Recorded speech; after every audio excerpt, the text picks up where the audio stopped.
ada ya. Kali ini saya akan menyampaikan edukasi gizi klinik berdasarkan kasus pasien penyakit ginjal kronik stadium akhir yang menjalani hemodialisis disertai gagal jantung kongestif.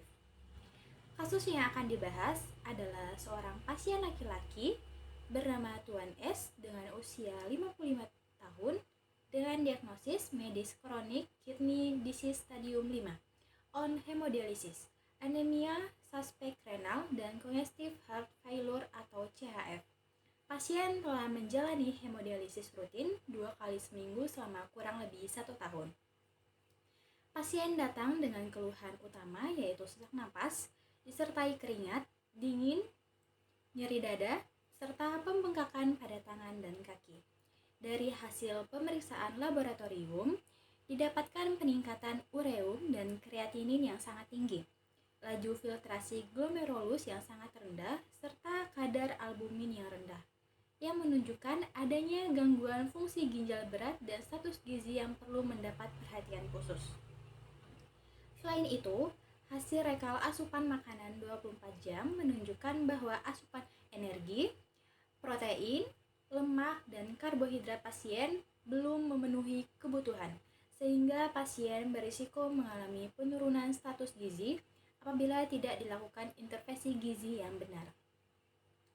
Oleh karena itu, pasien memerlukan pengaturan diet khusus berupa diet hemodialisis dan rendah garam 1, yang bertujuan untuk membantu mengontrol tekanan darah, mengurangi penumpukan cairan, mencegah perburukan sesak napas, serta tetap mempertahankan status gizi pasien agar tidak terjadi malnutrisi.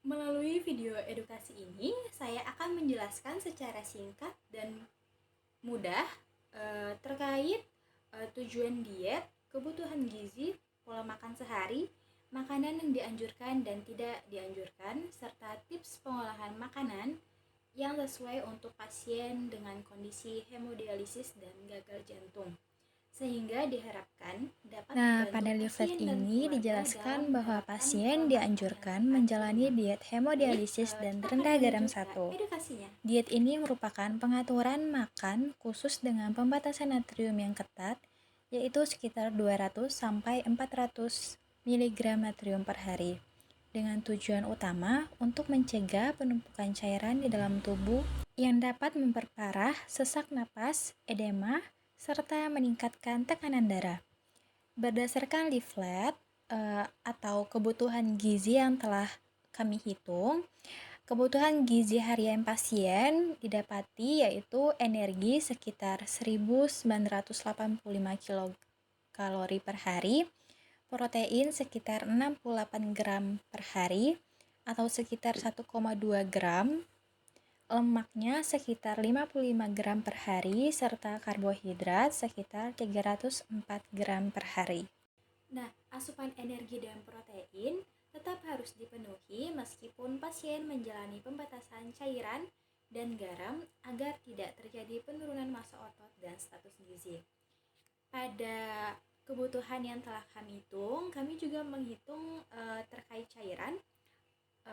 Dijelaskan bahwa asupan cairan dibatasi sekitar 1000 ml per hari yang dihitung berdasarkan jumlah urin 24 jam ditambah kehilangan cairan tidak tampak.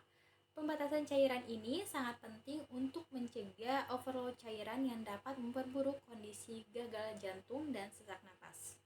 Selanjutnya ada pola dan pembagian makan sehari. Pembagian makan sehari yang dianjurkan pada leaflet adalah 3 kali makan utama dan 2 kali selingan. Menu makan utama terdiri dari nasi putih sebagai sumber karbohidrat, lauk protein hewani seperti ikan atau ayam tanpa kulit, dan protein nabati seperti tahu atau tempe, serta sayur yang rendah kalium, buah potong dalam porsi yang sesuai, serta air minum yang disesuaikan dengan batas cairan. Di leaflet ini juga ada informasi terkait bahan makanan yang dianjurkan dan yang tidak dianjurkan.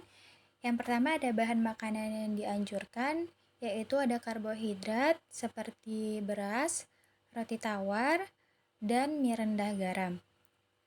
Selanjutnya ada protein hewani berkualitas tinggi seperti ikan segar, ayam tanpa kulit, dan putih telur. Untuk protein nabatinya seperti tahu dan tempe, tetapi dalam porsi terbatas. Dan selanjutnya ada sayur rendah kalium seperti labu siam, wortel, buncis. Selanjutnya yang terakhir ada buah seperti apel, pir, dan pepaya. Untuk bahan makanan yang tidak dianjurkan, tentu makanan yang tinggi garam seperti ikan asin, abon, sosis, nugget, dan makanan kaleng. Yang kedua ada makanan tinggi kalium seperti pisang, jeruk, alpukat, nangka, dan bayam.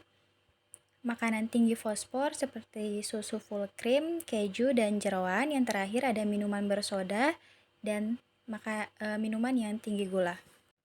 Pada leaflet ini juga dijelaskan bagaimana cara mengatur dan mengolah makanan, yaitu pasien dianjurkan menggunakan metode merebus, mengkukus, memepes, atau memanggang, serta menghindari makanan yang digoreng, bersantan kental, dan penggunaan bumbu instan atau penyedap rasa. Selain pengaturan makan, pasien juga dianjurkan untuk menimbang berat badan secara rutin, mematuhi jadwal hemodialisis, dan segera berkonsultasi dengan tenaga kesehatan apabila muncul keluhan seperti sesak, bengkak, atau penurunan nafsu makan. Nah, dengan memahami isi leaflet yang telah saya jelaskan tadi, diharapkan pasien dapat menjaga kondisi tubuh tetap stabil, mengontrol tekanan darah, serta mempertahankan status gizi meskipun menjalani terapi hemodialisis secara rutin.